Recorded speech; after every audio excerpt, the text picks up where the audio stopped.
నమస్తే SR7 TV news కు స్వాగతం. బులెటిన్ల ముందుగా హెడ్లైన్స్. సచివాలయంలో మంత్రులు, వివిధ శాఖల కార్యదర్శులతో ముఖ్యమంత్రి నారా చంద్రబాబు నాయుడు సమీక్షా సమావేశం.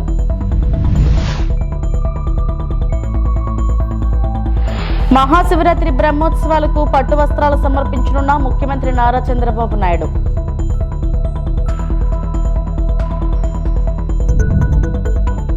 గంజాయి తరలిస్తున్న 5 వ్యక్తులను అదుపులోకి తీసుకున్న తాడేపల్లిగూడెం పట్టణ పోలీసులు. ఫ్రాన్స్ పర్యటనలో ఉన్న భారత ప్రధాని నరేంద్ర మోడీకి అపూర్వ స్వాగతం లభించింది. అక్కడ భారతీయులు మోడీ మోడీ అనే నినాదాలతో పాటు బ్యాండ్ మేళతో ఆయనకు ఘన స్వాగతం పలికారు.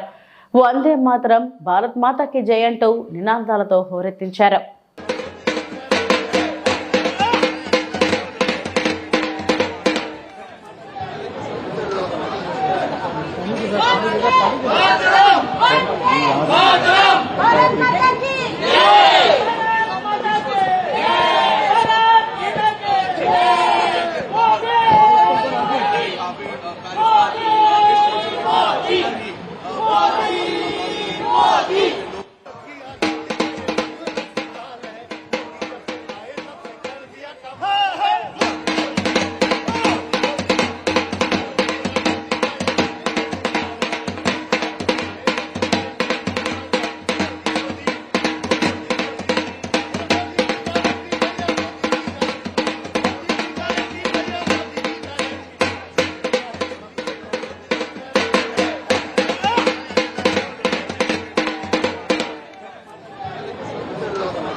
సచివాలయంలో మంత్రులు, వివిధ శాఖల కార్యదర్శులతో ముఖ్యమంత్రి నారా చంద్రబాబు నాయుడు సమీక్షా సమావేశం.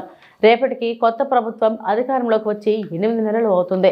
గడిచిన 5 ఏళ్లలో వైసీపీ పరిపాలనను ప్రజలు అంగీకరించలేదు.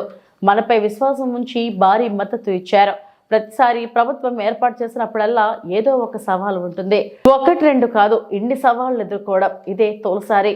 7 శ్వేతపత్రాలు విడుదల చేశాం. నిర్వీర్యమైన వ్యవస్థలను గాడిలో పెట్టేందుకే ప్రజలు అధికారం ఇచ్చారు.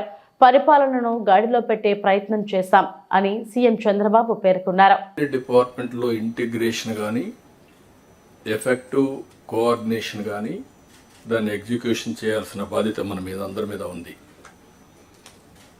Once in 3 months collectors conference పెట్టుకుంటున్నాం. అదే సమయంలో various times once in 20 days or 15 days cabinet meetings పెట్టుకుంటున్నాం. అజెండా ఇవన్నీ చేస్తున్నాం. డిపార్ట్మెంట్స్ అన్ని రివ్యూ చేస్తున్నాం. అప్పుడప్పుడు కాంప్రహెన్సివ్ సమీక్షలు కూడా చేసుకుంటూ అందరం కూడా ఎఫెక్టివ్గా ఒక కోహెసివ్గా ముందుకు పోవడానికి ఇలాంటి కార్యక్రమాలు మనకు వస్తాయి. ఈ brain storming session I can say It is a brainstorming session and reorienting ourselves. ఏం చేయబోతాం క్లారిటీ రావడానికి సమావేశం పెట్టుకున్నాం. 8 నెలలుగా ఎగ్జాక్ట్గా నేను ఎవ్రీ అవర్ క్యాలిక్యులేట్ చేసుకుంటున్నాను. బై టుమారో 12వ తారీఖు నేను ప్రమాణ స్వీకారం చేసి 8 months అవుతుంది. కొత్త గవర్నమెంట్ వచ్చి 8 months అవుతుంది. ఇచ్చిన తీర్పు కూడా మీరు చూస్తే ఒక హిస్టారికల్ మ్యాండేట్ ఇచ్చారు. ఇటీవల కాలంలో ఎప్పుడు కూడా ఇలాంటి మ్యాండేట్ రాలేదు. 93% స్ట్రైక్ రేట్. 93% స్ట్రైక్ రేట్ వచ్చిందంటే ఇక్కడుండే all of us including secretaries గడిచిన 5 సంవత్సరాల పరిపాలన ప్రజలు యాక్సెప్ట్ చేయలేదు. అందుకనే టోటల్గా రిజెక్ట్ చేసి మళ్ళీ ఒక న్యూ హోప్స్ పెట్టుకొని ముందుకు వచ్చే పరిస్థితికి వచ్చారు. అయితే డిఫరెంట్ టైమ్స్ డిఫరెంట్ ఛాలెంజెస్ ఉన్నాయి, కానీ ఇన్ని ఛాలెంజెస్ ఎప్పుడూ రాలేదు. ఒక పక్కన మొరేల్ ఆఫ్ ది ఆఫీసర్స్, ఇంకో పక్క some of the departments are defunct, some of the programmes are derailed. Government of India నుంచి మనం గుర్తుపెట్టుకోవాల్సింది ఎప్పుడు కూడా సెంటర్ స్టేట్ రెండు కూడా 3 గవర్నమెంట్లు ఉంటాయి. Local self government, state government, central government. Central government వాళ్ళ ప్రోగ్రామ్స్ వాళ్ళు కన్సీవ్ చేస్తారు, స్టేట్ గవర్నమెంట్ మన ప్రోగ్రామ్స్ చేస్తాం, సెంట్రల్ గవర్నమెంట్ ప్రోగ్రామ్స్ అనుసంధానం చేసుకుంటాం. దగ్గర 90 సెంట్రలీ స్పాన్సర్ స్కీమ్స్ ఉంటే టోటల్గా అన్నీ కూడా డిఫంక్ట్ అయిపోయినాయి. ఫండ్స్ డైవర్ట్ చేసే పరిస్థితికి వచ్చారు. వీటన్నింటిపైన మనం ఒక 7 వైట్ పేపర్స్ అన్ని పబ్లిసైజ్ చేశాం. పబ్లిక్ కూడా మనం గుర్తుపెట్టుకోవాల్సింది, ఒకసారి పనిష్ చేశాం, మీరు వచ్చారు, మొత్తం సరిచేస్తారనే ఉద్దేశంతో మీకు మ్యాండేట్ ఇచ్చామనే అభిప్రాయంతో ఉంటారు. అది ఉన్నప్పుడు మనం ఎక్స్ట్రా ఎఫర్ట్స్ పెట్టాల్సిన బాధ్యత మనందరిపై. అమరావతి సచివాలయంలో సిపిఐ రాష్ట్ర కార్యదర్శి రామకృష్ణ మరియు రైతు సంఘాల నేతలు కలిసి వెనుకబడిన రాయలసీమ, ప్రకాశం జిల్లాల్లోని ఇరిగేషన్ ప్రాజెక్టులను పూర్తి చేయడానికి నిధులు కేటాయించి ఆయా ప్రాంతాల్లో సాగు, త్రాగునీరు అందించాలని కోరడమైంది. ముఖ్యంగా గాలేరు నగరి, హంద్రినీవ వంటి రాయలసీమ ప్రాజెక్టులపై సమగ్రంగా మంత్రి డాక్టర్ నిమ్మల రామానాయుడు చర్చించడం జరిగింది. గత 5 ఏళ్లలో రాయలసీమ ప్రాజెక్టులకు నిధులు కేటాయిస్తామని చెప్పి జగన్మోహన్ రెడ్డి కేటాయించలేదని అన్నారు. ప్రాజెక్టులలో మైక్రో లెవెల్లో ఆడిటింగ్ చేయించాలని, ఎంత నీరు నిల్వ ఉంటుంది, ఎంత నీటిని వినియోగిస్తున్నారో పూర్తి వివరాలతో ఆడిటింగ్ చేయించాలని కోరడమైంది. ప్రాజెక్టులతో పాటుగా కృష్ణా జలాల కేటాయింపులపై సుప్రీంకోర్టులో ఉన్న కేసులు, సాగునీటి కేటాయింపులు వంటి వాటిపై చర్చించడం జరిగింది. హంద్రినీవాకు ఈ ఆర్థిక సంవత్సరంలో 2650 కోట్లు కేటాయించడంతోనే రాయలసీమకు చంద్రబాబు అత్యంత ప్రాధాన్యత ఇస్తున్న విషయం స్పష్టమవుతుందని తెలపడం జరిగింది. 3 అంశాలు ఉన్నాయి సార్. ఒకటి మీకు సంబంధించిన అంశం, అంటే సాగునీటి పనులకు, ప్రాజెక్టులకు సంబంధించి. దీంట్లో కొన్ని ప్రాజెక్టులు స్పెసిఫిక్గా మెన్షన్ చేశాం, మీరు కూడా చదివారు. వాటికి సంబంధించి అవి పూర్తి అవ్వాలంటే రాబోయే 3 సంవత్సరాలలో ప్రతి సంవత్సరం 10,000 కోట్లుగా ఆ ప్రాజెక్టు కేటాయించగలిగితే 3 సంవత్సరాల్లో పూర్తి అవుతాయి. 23,95,000 ఎకరాలకి సాగునీరు అందుతాయి సార్. ఇప్పటి వరకు ఆ ప్రాజెక్టుల కింద 8 లక్షల ఎకరాలే సాగు అవుతుంది. ఫుల్ ఫ్లెడ్జ్డ్ కావాలంటే అది మీరు చేయగలిగితే 3 సంవత్సరాలలో కంప్లీట్ అవుతాయి సార్. అందులో ఈ ప్రాధాన్యత లిస్టులో కూడా మీరు పెట్టున్నారు. 2019లో జగన్ గారు సమీక్ష చేసినప్పుడు చెప్పారు ఆయన ఈ ప్రాజెక్టులకు సంబంధించి, ఈ రాయలసీమ, ప్రకాశం వీటికి సంబంధించి. కానీ ఆయన ఆ ప్రయత్నం చేయలేదు. తర్వాత నేను చేస్తానని చెప్పారు ఆయన. సమీక్ష రిపోర్ట్ కూడా ఉంది మా దగ్గర. అందుకని మీరైనా దాన్ని ఫుల్ ఫిల్ చేయాలి. ఎందుకంటే మీరు మొదటి నుంచి కూడా అనుకూలంగా ఉన్నారు. అందుకని దయవించి 100% వైండింగ్, లైనింగ్, పంపులు పెంచాలని ఎస్టిమేషన్ వేసి టెండర్లు పిలిచారు, కానీ పనులు మొదలు పెట్టలేదు. అసలు కనీసం దాన్ని 5 సంవత్సరాలు దాని అంకా చూసినటువంటి పరిస్థితి లేదు. అంటే ఇప్పుడు మనకి ప్రజెంట్ అయితే 2200 వస్తుంది. ఇప్పుడు మనం చేసుకుని ఇది కూడా మనకి జూన్కి కంప్లీట్ కావాలి. అంటే జూలైలో మనకు వాటర్ వస్తే ఇది అప్పుడు 3850 వస్తుంది. మనకి వస్తే ఈ కర్నూలులో కొంచెం దగ్గర ఒక 7 కాన్స్టిట్యున్సీలు ఏవైతే స్టార్టింగ్ ఉన్నాయో అవన్నీ కూడా వాళ్ళకి బెనిఫిట్ ఉంటుందండి. ఇప్పుడు మీరు చదివి ఆ అంశాల మీద నన్ను ప్రశ్నలు వేశారంటే మీరు చదివారని మాకు అర్థం. శ్రీశైలం మహాక్షేత్రంలో ఈ నెల 19 నుంచి ప్రారంభం కానున్న మహాశివరాత్రి ఉత్సవాలకు రాష్ట్ర ముఖ్యమంత్రి నారా చంద్రబాబు నాయుడు ప్రభుత్వం తరపున స్వామి అమ్మవార్లకు పట్టు వస్త్రాలు సమర్పించినట్లు ఏపీ దేవాదాయ శాఖ మంత్రి ఆనం రామనారాయణ రెడ్డి వెల్లడించారు. ఈ నెల 23న ఏపీ సీఎం చంద్రబాబు సాయంత్రం 6:30 గంటలకు స్వామి అమ్మవారికి పట్టు వస్త్రాలు సమర్పిస్తారని మంత్రి ఆనం రామనారాయణ రెడ్డి మీడియాకు వెల్లడించారు. అయితే ముందుగా శ్రీశైలంలో జరిగే మహాశివరాత్రి బ్రహ్మోత్సవాలకు ముఖ్యమంత్రి ఆదేశాలతో భక్తులకు కల్పించే ఏర్పాట్లపై మంత్రుల బృందంతో పాటు జిల్లా కలెక్టర్, జిల్లా అధికారులు, సిబ్బందితో కలిసి 4 గంటల పాటు సమీక్ష సమావేశం నిర్వహించారు. సమావేశంలో దేవాదాయ శాఖ మంత్రి ఆనం రామనారాయణ రెడ్డి, బీసీ జనార్దన రెడ్డి, హోంశాఖ మంత్రి అనితా అనగాని సత్యప్రసాద్, ఎమ్మెల్యే బుడ్డా రాజశేఖర రెడ్డి, జిల్లా కలెక్టర్ ఎస్పీ ఆదిరాజ్ సింగ్ తదితరులు పాల్గొన్నారు. రాబోయేటువంటి మహాశివరాత్రి ఉత్సవాలని అత్యంత వైభవోపేతంగా జరపాలని గౌరవ ముఖ్యమంత్రి శ్రీ నారా చంద్రబాబు నాయుడు గారు రాష్ట్ర ప్రభుత్వ మంత్రివర్గ సభ్యుల్ని, అధికార యంత్రాంగాన్ని, జిల్లా అధికార యంత్రాంగాన్ని సమన్వయంతో పనిచేయమని ఇప్పటికే ఆదేశాలు ఇవ్వడం జరిగింది. 23వ తారీఖున సాయంత్రం 6:30 సమయం ఇచ్చారు. మధ్యాహ్నం నుంచి 6:30 లోపల ఏ సమయంలో అయినా గౌరవ ముఖ్యమంత్రి గారు పట్టు వస్త్రాలను సమర్పించడానికి శ్రీశైలం వచ్చేదానికి అవకాశం ఉంది. 25, 26 2 రోజుల పాటు దేవస్థానం పరిధిలో ఉన్నటువంటి టోల్స్ కూడా ఏవైతే శ్రీశైలం టోల్ గేట్స్ ఉన్నాయో టెంపుల్ టోల్ గేట్స్ కూడా ఫ్రీ చేసేస్తున్నాం. డబ్బు తీసుకునేది జరగదు. ఇలాంటి తొక్కిసలాటికి ఆస్కారం లేకుండా ఈ 12 రోజులు కూడా ప్రతి ఒక్కరికి దర్శనం జరిగే విధంగా ఏర్పాటు చేస్తాం. సరే, వీటన్నిటితో పాటు ఉత్సవాలు జరిగినటువంటి ప్రధానమైన 4 రోజుల పాటు ప్రతి భక్తుడికి ఉచిత లడ్డూ ప్రసాదం ఇవ్వాలని చెప్పి దేవాదాయ శాఖ తీసుకున్న నిర్ణయాన్ని అమలు చేయండి అని చెప్పి ఇక్కడ దేవస్థానం అధికారులకి ఆదేశాలు ఇచ్చాము. 9వ తారీఖు నుంచి 3వ తారీఖు వరకు దాదాపు 12-13 రోజుల పాటు ఈ క్షేత్రంలోకి వచ్చే భక్తులు క్యూ లైన్లలో స్వామివారిని, అమ్మవారిని దర్శించుకునేటప్పుడు అందరికీ మంచినీరు, మినరల్ వాటర్ బాటిల్స్, పాలు, ఆడవాళ్ళు, పిల్లలు ఉంటే బిస్కెట్లు, ఇవన్నీ కూడా క్యూ లైన్లలో ఉచితంగానే సరఫరా చేయాలనే నిర్ణయం కూడా తీసుకొని ఆదేశాలు ఇచ్చాం. ముఖ్యమంత్రిగా చంద్రబాబు నాయుడు గారు ఇచ్చినటువంటి ఆదేశం సనాతన ధర్మాలకి అనుగుణంగా, ఆగమ శాస్త్రాలకి పండితుల యొక్క ఆలోచనతో ఈ మహాశివరాత్రి ఉత్సవాలను జరపండి. కొన్ని సమస్యలు, శ్రీశైలంకి కొన్ని ప్రత్యేకతలు ఉన్నాయి. వీరశైవులు అనేటువంటి భక్తులు, ఆ యొక్క దీక్ష బూనినటువంటి వాళ్ళు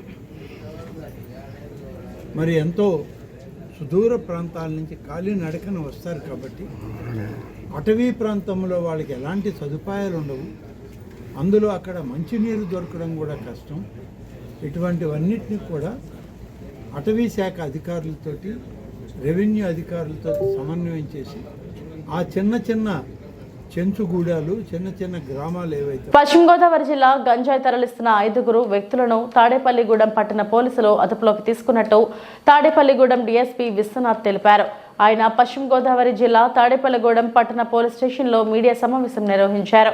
ఈ సందర్భంగా డీఎస్పీ విశ్వనాథ్ మాట్లాడుతూ Tadepalligudem railway station goods shed వద్ద అక్రమంగా గంజాయి అమ్ముతున్నారన్న పక్కా సమాచారం మేరకు తాడేపల్లిగూడెం పట్టణ సీఐ సుబ్రహ్మణ్యం ఆధ్వర్యంలో దాడులు చేసినట్లు తెలిపారు. గంజాయి అమ్ముతున్న ఒక వ్యక్తి పరారీ కాగా తాడేపల్లిగూడెంకు చెందిన ఒకరు, తెలిగిచెర్లకు చెందిన 2, పెరవల్లికి చెందిన 2 అదుపులోకి తీసుకుని వారి వద్ద నుంచి ₹1,30,000 విలువైన 13.288 కేజీల గంజాయిని స్వాధీనం చేస్తున్నట్టుగా తెలిపారు.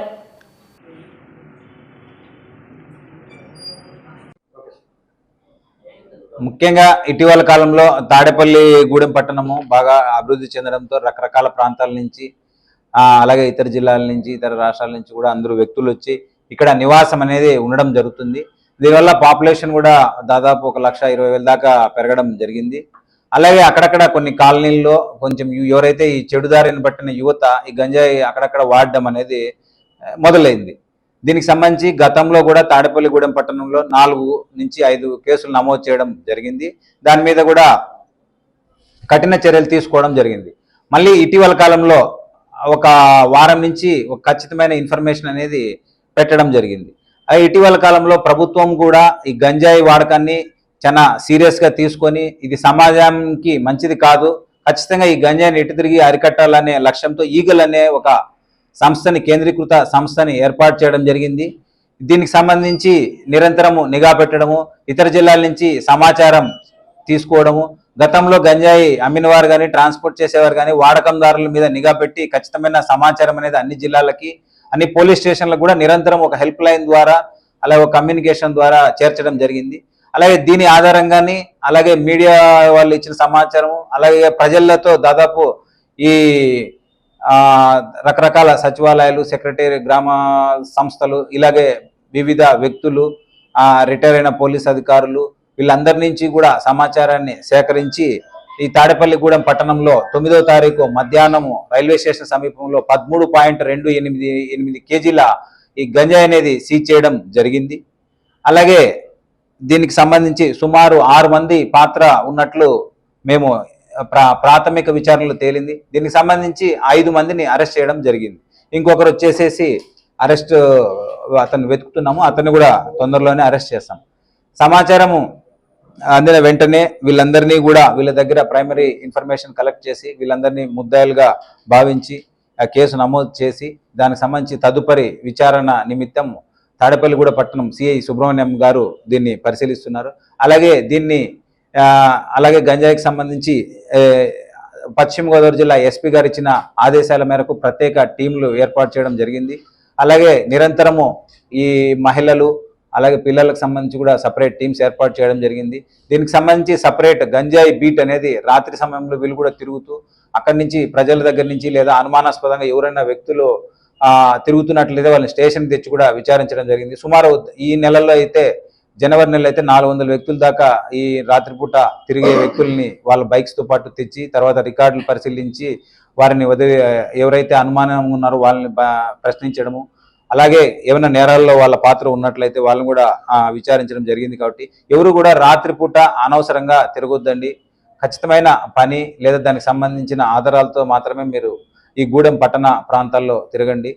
అలాగే ఏదైనా మీ దృష్టికి ఎవరైనా చెడుదారి పట్టిన యువత కానీ లేదా గంజాయి వాడేవాళ్ళు కానీ ఎవరైనా మీ దృష్టికి వచ్చినట్లయితే మాకు ఖచ్చితంగా పోలీసు. అంతర్జాతీయ కరాటే పోటీలలో సిద్దిపేట జిల్లా విద్యార్థులు సత్తా చాటారు. ఇటీవల డిసెంబర్ 9 ఆదివారం రోజున హైదరాబాద్ సరూర్ నగర్ ఇండోర్ స్టేడియంలో అంతర్జాతీయ కరాటే మరియు కుంగ్ ఫు టోర్నమెంట్ పివి శ్రీరాములు ఆర్గనైజేషన్లో జరిగింది.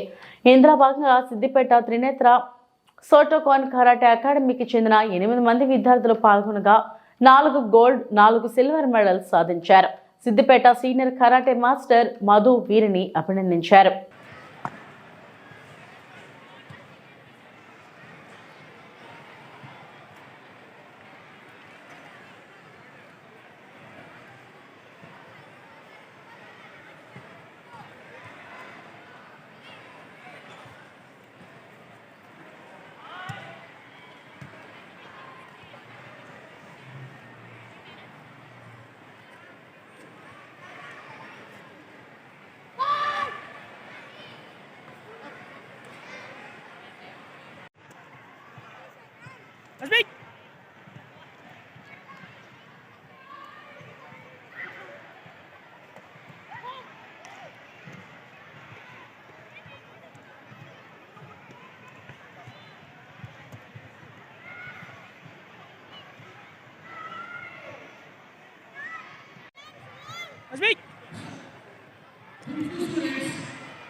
చోడవరం గోవాడ షుగర్ ఫ్యాక్టరీ రైతుల పట్ల కూటమి నాయకులు ముసల కన్నీళ్లు కారుస్తూ రైతులను మోసం చేసే ప్రయత్నం చేస్తున్నారని సిపిఎం జిల్లా కార్యదర్శి వర్గ సభ్యులు డి వెంకన్న పేర్కొన్నారు.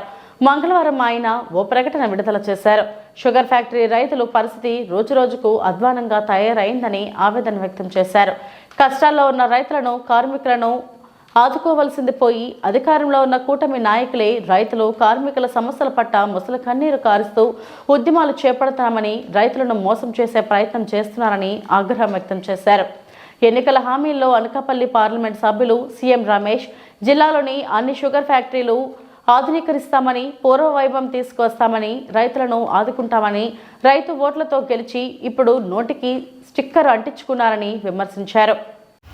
గోవాడ షుగర్ ఫ్యాక్టరీ పరిస్థితి చాలా అధ్వానంగా ఉంది. చెరుకు తోలుకెళ్ళేటువంటి రైతులు పడిగాపులు కాసి ఈరోజు అక్కడ రోజుల తరబడి షుగర్ అంటే చెరుకు అటువంటిది నాటుబళ్ళతోని పడిగాపులు పరిచినటువంటి పరిస్థితి ఉంది. షుగర్ ఫ్యాక్టరీ యాజమాన్యం ఏదైతే ఉందో రైతుల పట్ల చాలా నిర్లక్ష్యం చేస్తూ ఉంది. షుగర్ రైతుల్ని చాలా ఇబ్బందులు పెట్టి చెరుకు వేసుకోకుండా అక్కడ బయటని ఎండబెట్టి దాని యొక్క బరువు అన్నీ కూడా తగ్గిపోయినటువంటి పరిస్థితి ఈరోజు కనిపిస్తూ ఉంది. కాబట్టి గోవాడ షుగర్ ఫ్యాక్టరీ యాజమాన్యం ఏదైతే ఉందో ఆ యాజమాన్యం పైన వెంటనే చర్యలు తీసుకోవాలని చెప్పి సిపిఎం పార్టీ డిమాండ్ చేస్తూ ఉంది. రెండవది, గోవాడ షుగర్ ఫ్యాక్టరీ పట్ల ఈరోజు కూటమి నాయకులు మొసల కన్నీరు అనేటువంటిది కారుస్తూ ఉన్నారు. నిన్న పివిఎస్ఎన్ రాజు జనసేన పార్టీ సోడవరం ఇన్ఛార్జి అక్కడ షుగర్ ఫ్యాక్టరీ దగ్గరికి వెళ్ళి షుగర్ ఫ్యాక్టరీ రైతులను ఆదుకోకపోతే, దీన్ని ఆధునీకరించకపోతే, దీన్ని వెంటనే షుగర్ ఫ్యాక్టరీని పూర్వవైభవం తీసుకురాకపోతే మేము రైతులతో కలిసి ఉద్యమాలు చేపడతామని చెప్పారు. అంటే ఈరోజు కూటమిలో ఉన్నటువంటిది పివిఎస్ఎన్ రాజు గారు కూటమిలో ఒక భాగస్వామి. ఆయన మొన్నటి వరకు దీన్ని ఉప ముఖ్యమంత్రి పవన్ కళ్యాణ్ దృష్టికి తీసుకొని వెళ్ళి పవన్ కళ్యాణ్తో మాట్లాడి షుగర్ ఫ్యాక్టరీని ఆధునీకరిస్తాం, షుగర్ ఫ్యాక్టరీ పూర్వవైభవం తీసుకొస్తాం, ఆయన మనకు హామీ ఇచ్చారని చెప్పారు. ఇప్పుడేమో వాళ్ళు పట్టించుకోకపోతాడికి ఇప్పుడేమో షుగర్ ఫ్యాక్టరీ దగ్గరికి వెళ్ళి మేము రైతులతో ఉద్యమం చేస్తామని చెప్తా ఉన్నాం. రెండో పక్కన బీజేపీ దాని పక్ష నాయకులు, రైతు సంఘాల నాయకులు ఉన్నారో వాళ్ళేమో ఈరోజు అక్కడ వాళ్ళు ఉద్యమాలు అటువంటివి ఈరోజు చేస్తాను, చెరుకు రైతులు ఆదుకుంటామని బీజేపీ రైతు సంఘాలు చెప్తా ఉన్నాయి. అంటే కూటమి నాయకులందరూ కూడా రైతులు మోసం చేసి వాళ్ళ పట్ల మొసల కన్నీరు అటువంటి ఈరోజు కార్చేటువంటి పరిస్థితి కనిపిస్తూ ఉంది. షుగర్ ఫ్యాక్టరీ ఈ జిల్లాలో ఉన్నటువంటి షుగర్ ఫ్యాక్టరీలోని అన్నింటిని కూడా తెరిపిస్తాం, ఆధునీకరిస్తామని ఇక్కడ ఉన్నటువంటి సీఎం రమేష్ పార్లమెంట్ సభ్యులు ఎన్నికల్లోని స్పష్టమైనటువంటి హామీ ఇచ్చారు. ఇచ్చినటువంటి హామీని అమలు చేయకుండా ఈరోజు నోటికి స్టిక్కర్ వేసుకుని ఆయనేమో కూర్చోనుండి షుగర్ ఫ్యాక్టరీ గురించి మాట్లాడకుండా, షుగర్ ఫ్యాక్టరీ రైతుల సమస్యలు పట్టించుకోకుండా రైతుల ఓట్లతో గెలిచినటువంటి సీఎం రమేష్ ఈరోజేమో షుగర్ ఫ్యాక్టరీలు ఆదుకుంటామని వాళ్ళతో ఉద్యమాలు చేస్తామని కూటమి నాయకులు చెప్పడం అంటే రైతులు ఇంతకన్నా మోసం చేయడం మరొకటి ఉందా అని మేము ప్రశ్నిస్తూ ఉన్నాం. అధికారంలో ఉన్నది ఎవరు? అధికారంలో ఉండి ఈరోజు ఉద్యమాలు చేస్తున్నది ఎవరని మేము అడుగుతా ఉన్నాం. అధికారంలో ఉన్నది వాళ్ళే, ఉద్యమాలు చేస్తున్నది వాళ్ళు అని అంటే రైతులు మోసం చేయడం కాదా అని మేము ప్రశ్నిస్తూ ఉన్నాం. అందుకని రైతాంగాన్ని మోసం చేస్తే, రైతాంగాన్ని మోసం చేసిన వాటికి ఇప్పటి వరకు పుట్టగతులు లేవు. షుగర్ ఫ్యాక్టరీల తెరిపించుకుంటా షుగర్ ఫ్యాక్టరీలు ఆ రైతులకు అనుసంధానం అయినటువంటి వ్యవసాయానికి అనుసంధానమైనటువంటి ఏ ఫ్యాక్టరీలు పెట్టకుండా ఈ జిల్లా అనేటువంటిది అభివృద్ధి అవ్వదు. ఇప్పటికే చెరుకు దిగుబడి అనేటువంటిది, చెరుకు సాగు అనేటువంటిది పూర్తిగా తగ్గిపోతూ ఉంది. కాబట్టి ఈ ప్రభుత్వం వెంటనే స్పందించి కోవాడ షుగర్ ఫ్యాక్టరీ కాదు, తుంపాల షుగర్ ఫ్యాక్టరీ కాదు, తాండవ్ షుగర్ ఫ్యాక్టరీ కాదు, ఏటువాడ షుగర్ ఫ్యాక్టరీ కానీ ఈ షుగర్ ఫ్యాక్టరీలన్నీ తెరిపించి ఈ జిల్లాలో ఉన్నటువంటి రైతాంగాన్ని ఆదుకుంటేనే ఈరోజు రైతాంగం యొక్క మనుగడ అనేటువంటిది ఉంటుంది. ఆ విధంగా కాకుండా కోవాడ షుగర్ ఫ్యాక్టరీ కన ఊపిరితో ఉంది, దాన్ని ఈరోజు తెరిపించుకుంటా దాన్ని పూర్వవైభవం తీసుకురాకుండా ఈరోజు దాన్ని అతిగతి లేకుండా ఈరోజు చేయడం కోసం చూస్తూ ఉన్నారు. కూటమి నాయకులు రైతాంగాన్ని మోసం చేసి మరోసారి తీవ్రమైనటువంటి ఇబ్బందులు పెట్టేటువంటి ప్రయత్నం ఈరోజు చేస్తూ ఉన్నారు. రైతాంగం దీన్ని గుర్తించి రానున్న రోజుల్లో కూటమి నాయకులకు ఎలా గుణపాఠం చెప్పాలనేటువంటిది రైతులు పెద్ద ఎత్తున ఉద్యమానికి సిద్ధపడతా ఉన్నారు. కాబట్టి ఈ ప్రభుత్వం వెంటనే పునఃపరిశీలన చేసి వెంటనే కోవాడ షుగర్ ఫ్యాక్టరీని ఆదుకోవాలి, ఆ షుగర్ ఫ్యాక్టరీని పూర్వవైభవం తీసుకురావాలి. పనికిమాలినటువంటి ప్రకటనలో కూటమిలో ఉండి పనికిమాలిన ప్రకటనలు చేయడం సరైనది కాదు. దీన్ని మేము సిపిఎం పార్టీగా తీవ్రంగా ఖండిస్తూ ఉన్నాం. కాబట్టి ఎట్లే రైతాంగానికి చెల్లించవలసినటువంటి బకాయిలు చెల్లించాలి, కార్మికులు చెల్లించవలసిన బకాయిలు చెల్లించాలి. రైతాంగాన్ని ఎప్పటికప్పుడు చెరుక్కి వాళ్ళకి సీటీలు ఇచ్చి చెరుకు సక్రమంగా వేసుకునే విధంగా ఫ్యాక్టరీ నడిచే విధంగా చర్యలు తీసుకోవాలని చెప్పేసి మేము కోరుతా ఉన్నాం. ఇవి ఇప్పటివరకు నా బులెటిన్ అప్డేట్స్. నమస్తే.